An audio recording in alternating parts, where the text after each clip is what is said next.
Hi everyone, welcome and welcome back to my channel. So in this video we will going to discuss how to improve English speaking for interview, and I am going to give you 5 easy tips. So मैं तो अभी आपको हिंदी में explain करूँगी, जो भी सारी चीज़ें बताऊँगी, बट आपको वो सारी चीज़ें प्रैक्टिस करनी होगी इन इंग्लिश. सो समझ तो आता है हमें इंग्लिश, ग्रामर भी आता है, प्रोनाउंसिएशन भी आता है, बस डर ये रहता है कि लोग जज ना कर लें. एंड जब बोलना स्टार्ट करते हैं तो उस टाइम वर्ड्स जो है माइंड में नहीं आते हैं, ब्लैंक हो जाते हैं, नर्वस हो जाते हैं, बहुत ज़्यादा टेंशन होता है कि कहीं वो मतलब मैं कुछ गलत ना बोल दूँ, सारे लोग पकड़ ना लें. So all this. तो एक बात याद रखना होगा कि अभी आप गलत करोगे कोई बात नहीं है, वो जज करते हैं, नो प्रॉब्लम. बट अगर आप किसी जॉब में जाते हो, सेल्स में, टेक में, कंसल्टेंसी में, कहीं भी आप जाओगे तो वहाँ पे इंग्लिश आपको बोलनी पड़ेगी. अगर आपके फॉरेन क्लाइंट्स हैं तो, अगर आपके नॉर्मल जो आपके लोकेलिटी के लोग हैं तो वो तो ईजिली कर लोगे, it's not a big deal. But बहुत सारे लोग का होता है ना अभी के टाइम में, इंग्लिश इज़ मतलब बहुत बड़ी बात हो, इंग्लिश आता है तो बहुत इंटेलिजेंट, ऐसा कुछ नहीं है. English is not a status symbol. ऐसा भी नहीं है कि उसे इंग्लिश आती है तो लॉजिकली या फिर आईक्यू में या फिर इंटेलिजेंस फैक्टर में आपसे ज़्यादा है. नॉट एट ऑल, ऐसा नहीं हो सकता है, क्योंकि वो इम्पॉर्टेंट नहीं है. जिसे इंग्लिश आती है ज़रूरी नहीं कि बहुत ज़्यादा ब्रिलियंट हो, नो. तो आपको ऐसा सोचने की कोई ज़रूरत नहीं कि आपसे बहुत ज़्यादा आगे ये वो. English is just a language, उसे आती है, आपको भी आती है, बट आप में कॉन्फिडेंस नहीं है, प्रैक्टिस नहीं, इसलिए आप नहीं बोल पाते हो. सो ये एक स्किल है, skill that can improve with time. इसे टाइम के साथ इम्प्रूव कर सकता है. तो कीप वर्किंग. स्टार्ट करते हैं कि हमें क्या क्या करना है. वी विल मेक मिस्टेक्स, क्योंकि हर चीज़ जब भी हम स्टार्ट करते हैं तो गलतियाँ होती हैं. जस्ट लाइक कुकिंग का एग्जांपल ले लो. मैं खुद की बात करती हूँ, मुझे कुकिंग का मतलब सी भी नहीं आता था. अगर मम्मी कहीं बाहर चली गई, नानी घर चली गई, तब मुझे खाना अगर बनाने को बोला गया तो जो रोटियाँ बनाऊँगी तो वो किस शेप में बनेंगे मुझे खुद नहीं पता है. जो खाना बनेगा वो जल जाएगा, रोटियाँ जो है प्रॉपरली सिकेंगी नहीं, कच्ची रह जाएंगी. तो बहुत सारी प्रॉब्लम्स आती थी. But with the time I improve my self. अब खाना बिल्कुल परफेक्ट बनता है, लगता ही नहीं है कि हाँ मुझे कुछ नहीं आता था. ड्राइविंग की बात करें तो एक टाइम पे मैं सोचती थी काश यार मैं बाइक ड्राइव कर पाती. एंड विद द प्रैक्टिस पापा ने मेरी हेल्प की, उन्होंने मुझे इंस्ट्रक्ट किया, एंड आज के टाइम में बहुत स्मूथ ड्राइविंग मैं कर सकती हूँ. सो ये सारी चीज़ें जो है देखने से सिर्फ नहीं होंगी, उसे करना पड़ता है. देखा आपने, कोई वीडियो देख ली, कोई कर रहा है, उसने इंस्ट्रक्शन दे दिया, बस उतना देखने और सुनने से नहीं होता. You have to do. जब तक आप उस प्रोसेस में खुद नहीं आओगे, खुद प्रैक्टिस नहीं करोगे, तब तक कुछ भी नहीं हो सकता है. एंड डर के अगर आप उसे छोड़ दोगे, डिमोटिवेट हो जाओगे, तो बस हो गया, सीख लिए आप और बस जाओ बैठे रहो, तो वैसा सीन हो जाएगा. ठीक है. तो बिना खाए नहीं रह सकते हैं. अगर हमें ट्रैवल करना है तो विदाउट हम ड्राइविंग के कहीं नहीं जा सकते हैं.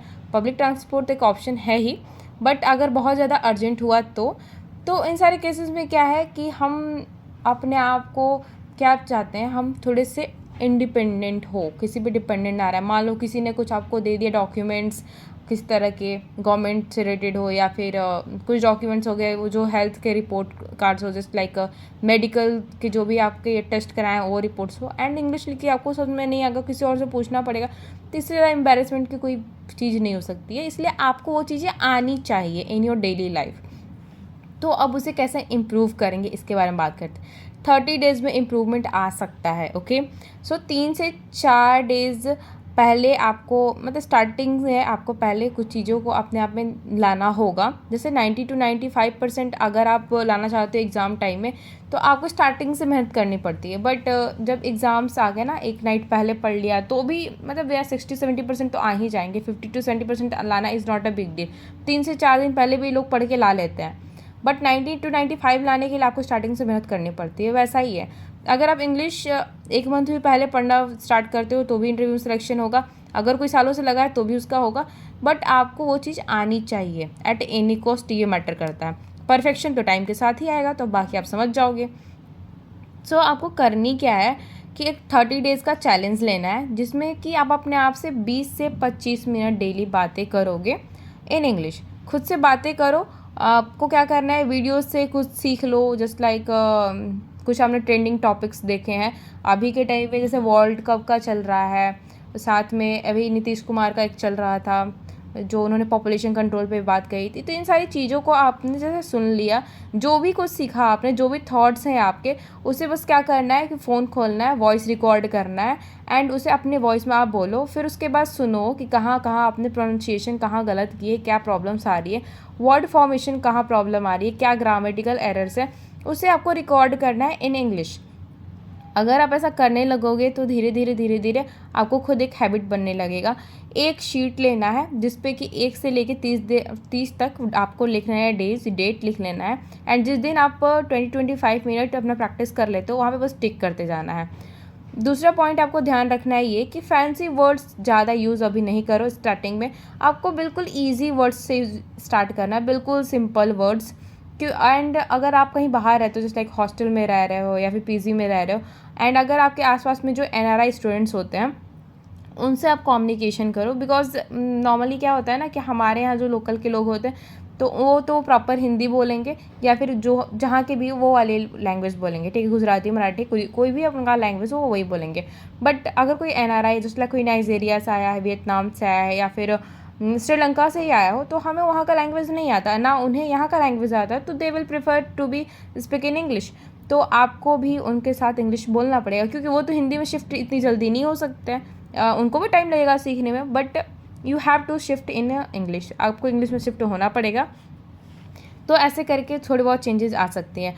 हॉस्टल रूम में अगर आपका मिरर है तो सामने मिरर रखो एंड खुद से बातें करो, खुद के आगे आपको बस ऐसे बस मिरर रखना है एंड आपसे जो भी बोल रहे हो आपको देखना आपकी बॉडी लैंग्वेज क्या है। कहीं आप बात करते हो आपकी आइज़ इधर उधर नहीं जा रही हैं, आपको बिल्कुल आई कांटेक्ट मेंटेन करना होता है। हैंड जेस्चर्स आपके कैसे हैं, आपको हर चीज़ चेक करना है, अपने आप को चेक करना है। लास्ट के 10 मिनट भी अगर आप बहुत ज़्यादा हेक्टिक कोई एस्पिरेंट हो, कोई बहुत ज़्यादा प्रिपरेशन में लगे हो, आपको लाइफ में बिल्कुल टाइम नहीं है, तो लास्ट के 10 मिनट जो रहते हैं सोने के पहले, पूरे दिन को आप एनालाइज करते हो ना कि ये मैंने किया।